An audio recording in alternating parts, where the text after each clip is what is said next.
Representative DeAnn Vaught's public journey began right here, taping a video.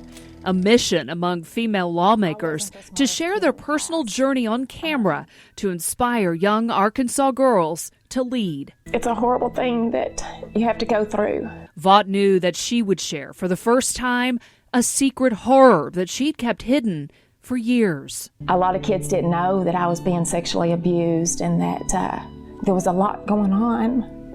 And so all of that adds up. It was a darkness that kept hold of DeAnn since she was 11 years old. It was a neighbor. That is when the abuse began. And everybody liked this man. So, whenever it happened, you're like, oh, no one's ever going to believe you because he's a church-going, well-liked person in your community. The abuse continued for 4 years. So just kind of lovey, and then it escalates from there. You've gone to bed and you're laying there in your bed and they come in. It just kind of escalates, gets more and more every time you go, or a little bit more intense. DeAnn never told anyone what was happening. You have that double-edged sword going on. They're telling you, oh, you're so sweet, yada, yada, but then they're telling you if you tell somebody that he'll make basically life hell. She kept it inside. But I felt like it was my fault, so I didn't go tell my parents.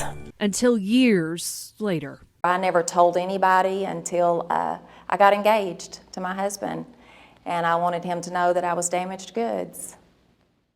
Years of holding in her secret out of shame, DeAnn developed an eating disorder. You lose all that hope of, will someone ever get me out of this? But her husband encouraged therapy, and after the birth of her own daughters, she got it. 3 years of therapy. And she ultimately forgave her predator, a man who is still alive and lives in her neighborhood to this day. The only way you can go on and truly live is to forgive. And if you can't let go of it, it continues to control you. And I was tired of it controlling me.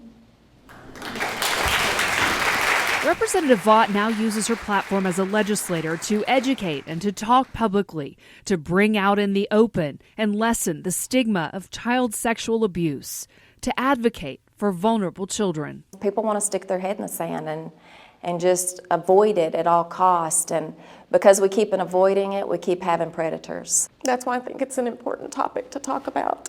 And I truly believe that's why God still has me here, was so I could open up about it, so we could help other kids. It's not like you just get over it. It's something that they have to live with for the rest of their lives. Which is why Representative DeAnn Vaught is talking to anyone who will listen. It is what she wished she'd done back when she was just 11 years old. DeAnn was sexually abused by a neighbor and family friend. It carried on for nearly 4 years. You'd go back and tell that person it's not your fault. It's okay to tell somebody. Tell anybody, tell everybody, till somebody listens. And that, according to Children's Advocacy Centers of Arkansas therapist Caitlin Forcier, says is key. Talk. Abusers have a really unique way of manipulating their victims. That's why it works for as long as it does. Last year in Arkansas, 4,434 children were sexually abused, and those numbers reflect only the cases that were reported. 90% of those children knew their offender in some way. It can be the person sitting next to you at church. It can be the physical therapist seeing your kid. It can be anybody who looks anyway. Forcier describes what's called grooming, a process by which an offender makes a child and their system comfortable with the abuse that's about to take place. They're going to gain their trust. They're going to make them like them. They're going to make them respect them, and they're going to likely do the same with their parents so that the parents give them more opportunities to abuse their child. It's exactly what happened to Representative Vaught. In her case, there were no red flags about her predator. Even in his church, there was no red flags. Even with his own family, there was no red flags. It'll continue to be something that's done in the dark. We just have to have more people be vocal about it. Forcier, too, says talk to your children. Make it part of daily conversation. Is there something going on Is there something that you're not telling me? Is there a secret that you have right now that you feel like you've not been able to share with me? Instead of just asking, were you good? Did you have fun? Ask, did you feel safe? Was there anything that happened that made you feel uncomfortable? The more you have those conversations with your kids, the more likely they are to open up to you when they don't feel safe. This idea that we don't talk about these things, it's not proper to talk about these things.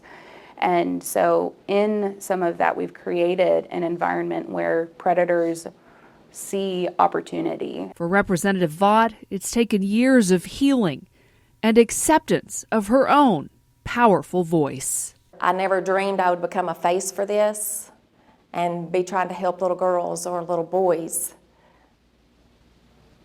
overcome the fear of talking about it to somebody.